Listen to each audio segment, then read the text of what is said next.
निकली कुछ लगाने लगी है नलियावरण छोड़ कर जितना माना प्रगतिशील होता गया बाप उतना बढ़ाया चरण छोड़ कर बाहुबली बुद्धिजीवी के बुद्धि तले अरे श्रमजीवी का शोषण चलता रहा जागृत्य हो गई है नवल सभ्यता किंतु जन जागरण फिर भी जलता रहा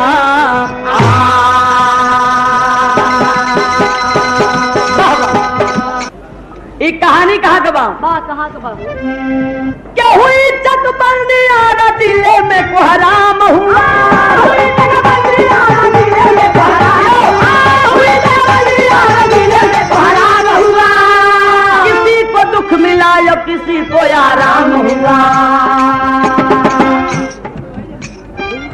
ग्राम चौखंबा के दलपत सिंह पानीदार रहे आरा जिला कहानी बाम ग्राम चौखंबा के दलपति जी पानीदार रहे ब्लॉक प्रमुख यो जाति के भूमिहार रहे उसी सरहद पे चक्का पट्टी एक हिरानी राम मूरत यादव प्रधान की प्रधानी थी उसी चक्कापट्टी में हरिजनों की बस्ती है उसी चक्कापट्टी में हरिजनों की बस्ती है हुई बंजर जमीन मालियत में सस्ती है हुई बंजर जमीन मालियत में सस्ती है हुई बंजर जमीन मालियत में सस्ती है बस बस बस बस चौखंबा गांव के रहने वाले प्रमुख जी वो ब्लॉक प्रमुख भी रहलन बाबू दलपत सिंह और वही बगलिए में सरहदवे पर एक चक्कापट्टी गांव रहल जहाँ की ज्यादातर यादवन का बस्ती रहल चक्कापट्टी में ही दक्षिण तरफ के बस्ती हरिजनन के छोटी सा रहल और वही हरिजनन के बस्ती के करीब ही 10 बीघा के लगभग बंजर छूटल रहल तब मूरत यादव प्रधान का कहना रहल का इस बंजर जमीन को इस बंजर जमीन को इस बंजर जमीन को हरिजन को है दिलवाना हरिजन को है दिलवाना हरिजन को है दिलवाना हरिजन को है दिलवाना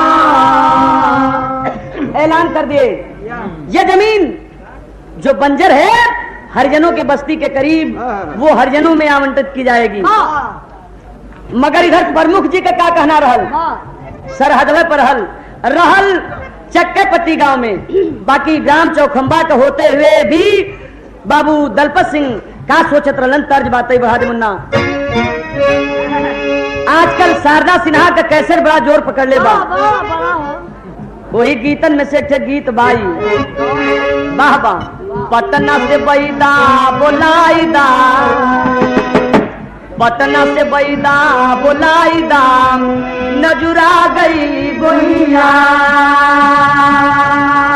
दलपत सिंह का कहना रहल कि खाली जमीन घेरवाएला खाली जमीन घेरवाएला किए बाबू ये लनवा खाली जमीन घेरवाएला किए बाबू ये लनवा खाली जमीन घेरवाएला किए बाबू ये लनवा अपने लोगों से कह दिए वो बंजर जमीन कब्जे में लेना है विचार रहल उनकर चक्कापट्टी में एक चक्की गड़वाई वहाँ छोटा सा बिजनेस करे के बाद हमके दलपत सिंह कहलन है चक्कापट्टी में एक चक्की गड़वाई बगले में एक बोरिंग करवाई तो फोकट के माल हथियाला कि ये बाबू ये लना फोकट के माल हथियाला कि ये बाबू ये लना फोकट के माल हथियाला कि ये बाबू ये लना लोगन से कह दिलन कि जमीन पर कब्जा करना हो तो यहाँ तर्ज बदल गए थे भैया, ये तर्ज बदल गए थे। दुल्हन जौन बा पिया परदेसी रहल, इतना परेशान रहल, इतना परेशान रहल, हम देखत रहनी कितना परेशान रहल। उ सहेलिन से कहत बा कि हमके चिट्ठी मिलल बा, चल देले हुवन वहां से। कहत बा कैसे कि कलकत्ता से आवेला हमार पियावा, कलकत्ता से आवेला हमार पियावा, कलकत्ता से आवेला हमार पियावा, कलकत्ता से आवेला हमार पियावा। छीनल चाहे हरिजनन के अधिकार जबरी, छीनल चाहे हरिजनन के अधिकार जबरी, छीनल चाहे हरिजनन के अधिकार जबरी। तुरंत भैल का इधर प्रधान जी आमंत्रण कर देलन तो हरिजन मकान बदले खोदवौले, नेई में दल पसिंगईटा भरवौले, ने खोदा गईल और मंजोल मां खोदले हरिजन ने ईटा भराल बाबू दलपत सिंह के। यही से कहना हो नफरत से झुके नहीं प्यार जबरी। लोग चलन है हरिजन बस्ती के लोग प्रधान जी के दरवाजे पर गईलन और कहलन है मुखिया पहुंचे है हरिजन, मुखिया मूरत के भवना। जाके कलन की बाबू प्रधान जी ऐसा बात बा की जौन जमीन आप हमने के बटले रला वो जमीन में हम लोग मकान बनवाओ बदे ने खोदवली और ने खोदल गेल ईटा भरत बा बाबू दलपत सिंह के। इतना सुन के प्रधान जी कहलन के हुई है पंचायत, मुखिया कहलते ही छना ललकार के कहलन है कि पंचायत हुई अपने क्षेत्र के प्रतिष्ठित लोगन के जुटाई और सुना न्याय होई कहे ललकार जबरी, अरे न्याय होई कहे ललकार जबरी, छीनल चाहे हरिजन अधिकार जबरी, छीनल चाहे हरिजन अधिकार जबरी, छीनल चाहे हरिजन अधिकार जबरी। शर्मा साउंड सर ओ समय ऐलान कर देलन है प्रधान जी तक कहना हो बढ़ाता हाय।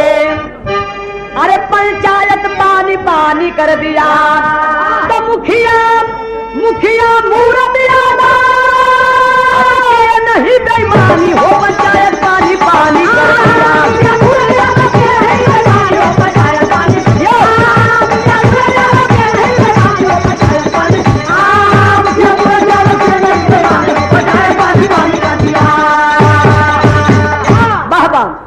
चालू कर दिलन पंचायत में कहलन है लोगन के सामने बाबू दलपत सिंह भी बोलवावल गईलन तक कहलन का कहे राम मूरत प्रधान,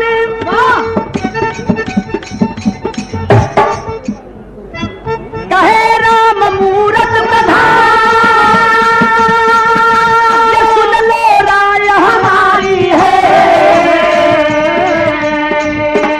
खास मान सरकार कहे भी सरकारी है, ग्राम का हर वासी ग्राम संपत्ति का अधिकारी है।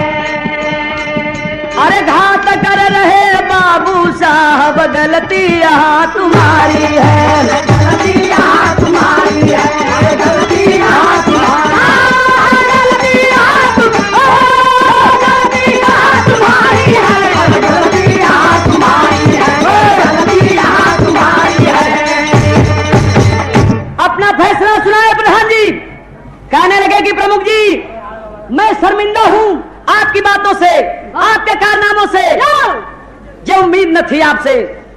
500 बीघे के मालिक होकर के भी 10 बीघे जमीन के लिए गरीबों की जमीन पर आप कब्जा लेना चाहते हैं, यह बड़ी शर्म की बात है। कभी उम्मीद न थी प्रमुख जी को कि प्रधान जी मेरे खिलाफ ऐसे बोल सकते हैं, इसलिए कि परम मित्र थे प्रमुख जी के प्रधान जी। वाह वाह, देखें गाना कई मोड़ लेगा। और बड़ी अच्छी कहानी है। प्रधान जी का फैसला सुन करके प्रमुख जी तुरंत कहने लगे, यहाँ तर्जबा छप रही है, बड़ी पुरान तर्जबा, मगर फिर भी आज भी अमर रोचकता बा आए है। इधर लाल रोड के बगल में देवरहवा बाबा का स्थान बाम, और वहां औरत जब सब जालिन जौने औरतन के तई लड़का उड़का होए में देरी होले, भीड़ होए शुरू हो जाले। अरे भाई गौना से एक आध 2 साल बीतल और लड़का नहीं भर तब चालू हो जाले शिकायत। यहाँ वहां दौड़े लगे तो यही पर तर्ज आधारित बाम के बहुत दीना नमासे अरे या सारा लगा वाली रे देवरा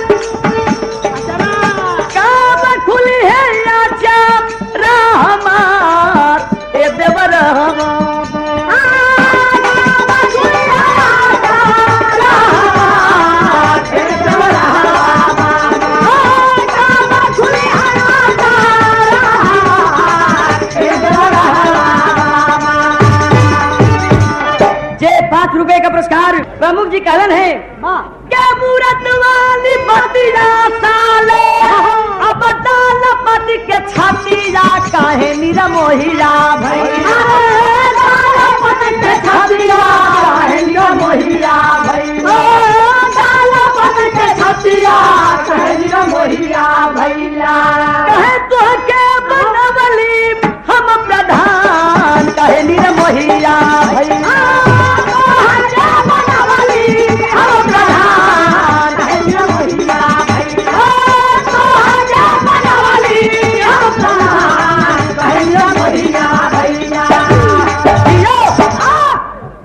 कालन की इतना रियाज के लिए तोरे प्रधानी के चुनाव में तमाम हर और खर्चा कह के लोगन के मिला जुला के तो के वोट दीवा के प्रधान बना दिली। आ तू हमरे खिलाफ बोलत हुआ, ऐसन कहल जात हो। देखें बड़ी शिक्षा की बात हो।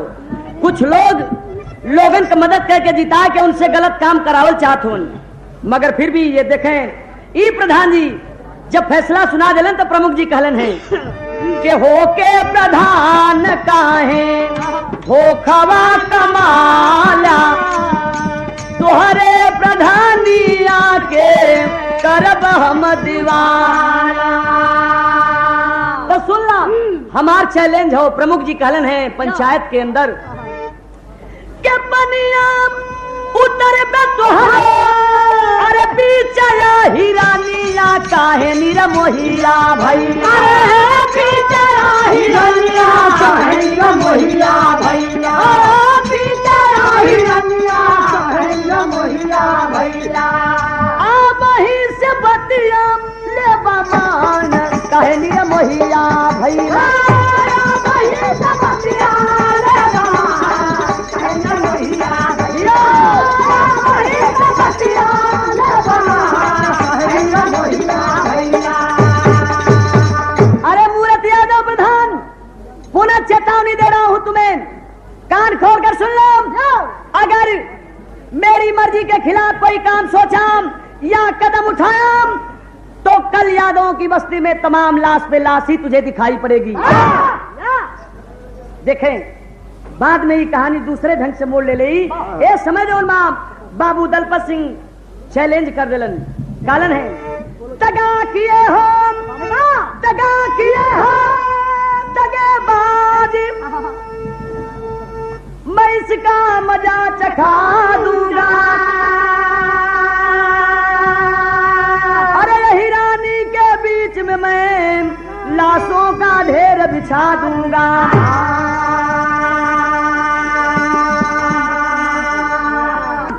कल लाश पर लाश दिखाई पड़ेगी यहाँ। इतना सुनते ही मूरत यादव प्रधान भी जोश में आ गए। प्रमुख जी अपने आदमियों से कह दिए सब लोग तैयार हैं लाठी लेकर के। उस समय प्रधान जी अपने बस्ती के लोगों से इशारा करते हुए कहते हैं, अरे यादवो, अरे यादवो, इनको पानी दिखा दो, दलपति का बल दल दल में मिला दो, अन्याय का आज दीपक बुझा दो, हकदार का उनको हिस्सा दिला दो।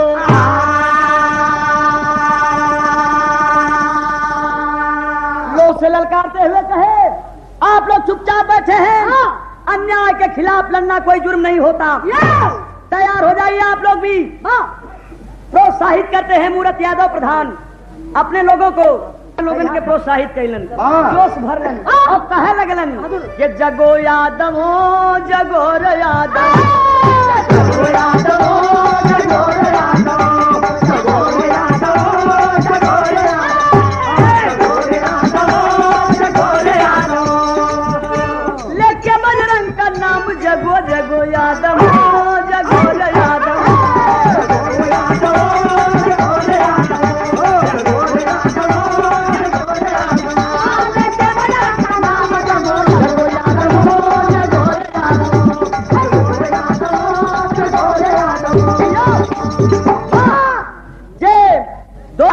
याद दिलौलन है कि यादव थे वीर लोरिक मुलागत को पछारे, यादव थे वीर बचौधे के शेर को मारे, यादव थे वीर बचौधे के शेर को मारे, यादव थे वीर शिवाजी अकबर को हिलाए, अकबर के जमाने में छत्रपति कहाए, बन करके दया राम जगो जगो यादव, जगो रे यादव, जगो रे यादव, जगो रे यादव, जगो रे यादव, जगो रे यादव, बन करके दया राम जगो जगो यादव, जगो रे यादव, जगो यादव, जगो यादव।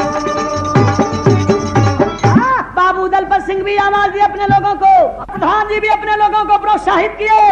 दोनों तरफ से फौज तैयार हो गई, लाठी ले लेके लोग जुम गईलन। तो यहाँ तर्ज वही बाजो उनकी परशुराम भैया सुनौले रहलन। कवन तर्ज सुना सुना है, ये तर्ज वही बाजो उनकी आप लोग सुनौला है। क्या कौन करनवा, कौन करनवा सहारा भागे, पिया पपिहा के बोलिया जहर, पपिहा के बोलिया जहर लागे, पिया पपिहा के बोलिया जहर लागे, कौन करनवा सहारा भागे, पिया पपिहा के बोलिया जहर लागे, पिया पपिहा के बोलिया जहर लागे। जे सब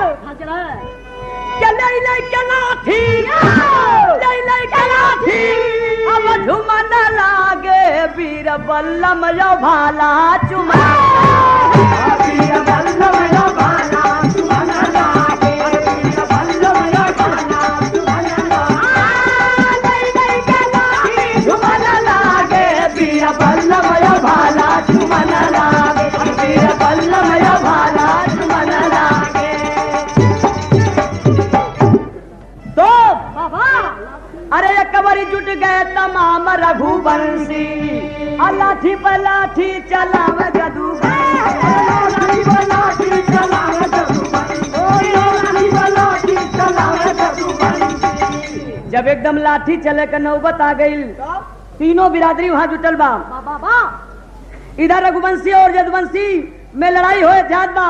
यादवन के ओरी हरिजन भाई लोग खड़ा हुए। जब मार होए के नौबत आ गई तो खतरा के देख हरिजन भागे, वीर बल्लम यो भागा, वीर बल्लम यो भागा चुमन लागे, वीर बल्लम यो भागा चुमन लागे, वीर बल्लम यो भागा चुमन लागे, वीर बल्लम यो भागा चुमन लागे। हरिजन भाई लोग नहीं बल्कि जेके वो जमीन मिलल लालू जौन बा पंचायत से भागे लगल, दौड़ा के हरिजन पकड़ लेलन। अरे यार अजीब आदमी हुआ, तोरे बदे प्रधान जी मार करे जा तो ना तू भागत हुआ यहाँ से। कलन की छोड़ा मुंह फुकावे गल जमीन हमके न चाहिए। जे 5 रुपए का पुरस्कार 4 लाठी चलल दोनों वरी से आपन आपन ताकत समझ गए लोग। ई समझ गए कि हमसे वो कमजोर नहीं हुन और वो समझ गए कि हमसे ही कमजोर ना हुन। बराबरी का मुकाबला रहल। ऐसे दोनों दल बिना छोड़ौले जौन बा अपने अपने ओरी घूम गए, घरे चल गए लोग। मगर केस लागू हो गई तो भारी के जमानत छूटल सारा हिरानावा हो। धीरे धीरे बीती गई दूसरा महीना, गैया चरावत रहले अहिरन के छोकरावा हो। पाई के अकेला मरल ठाकुर के लाला नाम। एक दिन संजोग से गैया चरावत के यादव का लड़का चौखंबा बस्ती के करीब पहुंच गए। आके बाबू दलपत सिंह का लड़का के 3-4 थपड़ा मार दिलन। लौट आयल, कुछ कह नहीं पौलिस, मगर दिल में ओकरे बात तो याद रहल। संजोग से एक दिन मौका पौलन है, कब? रक्षा बंधन के अरे त्योहार नियराई गईले। दलपति के बेटी कैली नैहर के पाया, देखल यही राजा बार चक्का पट्टी वाले दाबा। रिक्शा घुमौले प्रधान के भावना। बाबू दलपत सिंह का लड़की रक्षाबंधन के त्योहार के अवसर पर राखी बांधे बदे जात रहल। तबले इधर चक्का पट्टी वाले कालन की अच्छा मौका मिल गया हो आज। ए रिक्शा वाले, रिक्शा ले चल प्रधान जी के द्वारे। घुमा के रिक्शा गए। लड़की घबरात बा, तरह तरह के बात सोचत बा, तर्क वितर्क में बा। ऐसा न हो वैसे तो प्रधान जी हमारे बाबू का बड़ा बढ़िया मित्र रहलन, दोस्त रहलन, मगर जितने दोस्ती रहल आजकल उतने दुश्मनी हो गई बा। हमरे साथ गलत न पेश आवे लोग।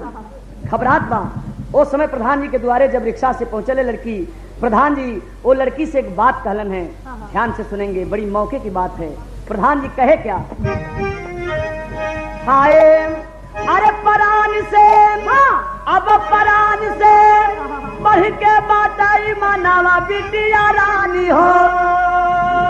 और शर्म के मारे झुक गई गरदनवा बिटिया रानी हो।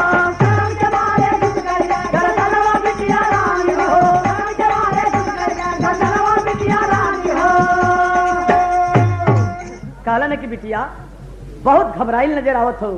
घबरा मत, हम खुद शर्मिंदा हैं अपने बस्ती के लड़कन से जो तोरे साथ कैलन, जबरदस्ती तुहार रिक्शा घुमा के लिए अलन।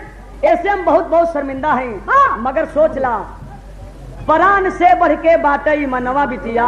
कैसा रोक दा भैया गाड़ी वैचन बस है अब परान से बढ़ कर बाटई मनवा बिटिया रानी हो। और शर्म के मारे झुक गई गरदनवा बिटिया रानी हो।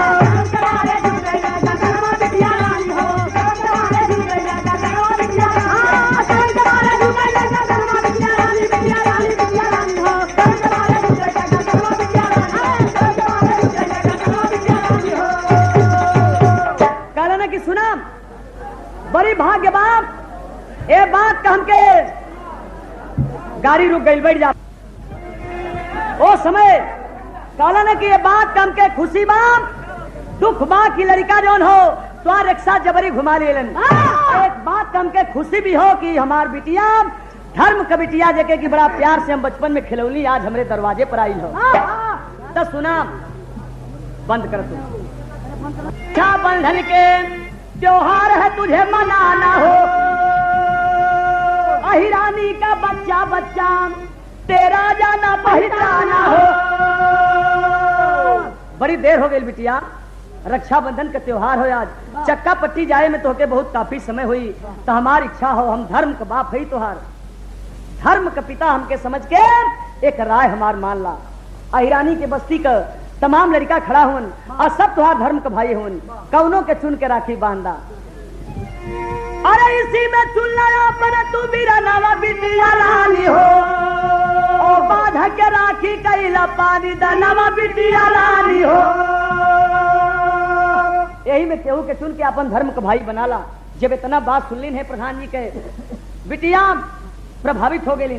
अब प्रभावित हो के कैलिन है का, प्रधान के बेटवा के हाथे बाधी प्रेम का धागा हो, धर्म का भाई बना लिया, मूरत के प्रेम और जागा हो।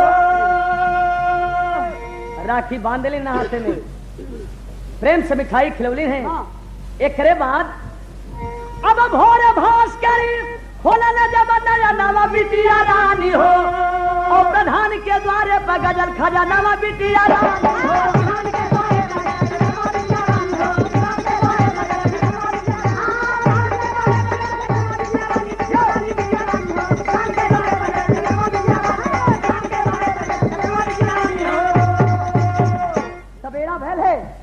सवेरा भैल मूरत यादव प्रधान लोगन से कहलन की, अपने बस्ती के लोगन से कहलन है कि हम अपने धर्म के बिटिया के पहुंचावे चलते हैं, विदाई करे चलते हैं। वाह वाह, इतना सुनते ही हर घर से, हर परिवार से लोग जो सामान प्रधान के द्वारे इकट्ठा कर दिलन। इतना सामान इकट्ठा कैलन कि बैलगाड़ी मंगावे के पड़ल। तो कहना हो के बिटिया के बाधा जौने खूटा बांधी गई है, बिटिया का जाओ सामान पगी पे बिठा के बैलगाड़ी पे लदऊंगा, बिटिया लिया के चाली भैला परधान। बस्ती के लोग कलन की इतनी बड़ियार दुश्मनी हो, अकेले जात हुआ वहां कलन की सब लोग चुपचाप रहें, भैया रहें, कोई न बोले। मैं अपनी धर्म की बिटिया को पहुंचाने जा रहा हूं, यहाँ कोई पार्टी बंदी और गुटबंदी से मतलब नहीं है। लिया के चल देलन है तो बग्गी पे बिठा के बैलगाड़ी पे लदऊंगा, बिटिया लिया के चली भैया परधान। दलपत के दुआरा उतारन सामानी,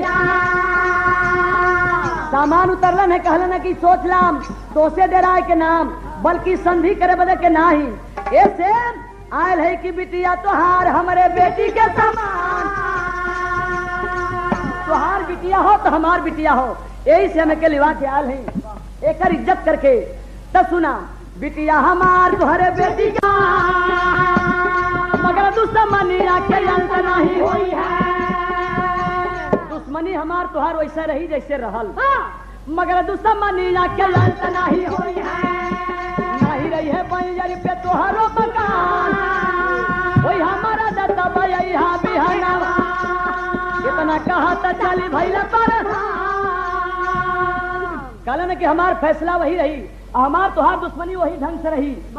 सुनते जोन मान लाल के लाल ने नकर छत्री बोले, मूरत यादव को ललकार घेर लिए, मूरत यादव को घेर लिए, मूरत यादव को घेर लिए, मूरत यादव को घेर लिए, मूरत यादव को घेर लिए। और जब घेर लिए तो उस दम लड़की की आप पुकार, उनसे पहले हमसे मारा, उनसे पहले हमसे मारा, उनसे पहले हमसे मारा, उनसे पहले हमसे मारा। भी गोली चलाने की कोशिश की तो समझ लीजिए प्रधान जी के साथ ही हमारी अर्थी उठेगी। सब लोग ठप हो गए, एकदम घबरा गए। बाबू दलपत सिंह कहती है कि शर्म आनी चाहिए। सुनिए प्रधान जी सच्चे इंसान आपके हैं जो बेईमानी,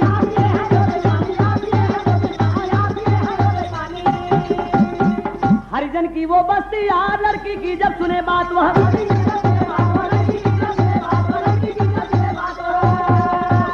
अरे बाबूजी बड़े शर्म की बात है कि आप 500 बीघे के मालिक होकर के, जमींदार होकर के, थोड़ी सी जमीन के लिए गरीबों के जमीन पर कब्जा लेना चाहते हैं, ये बड़ी शर्म की बात है। वो नेक इंसान है, उन्हें कुछ मत कहिए। उस समय जो है आखिरी भाव रहा, बिहारी गुरु दलपति को गले अरे रतन लाल को श्याम अपना शीशा झुकाए हो, पंचायत पानी पानी करी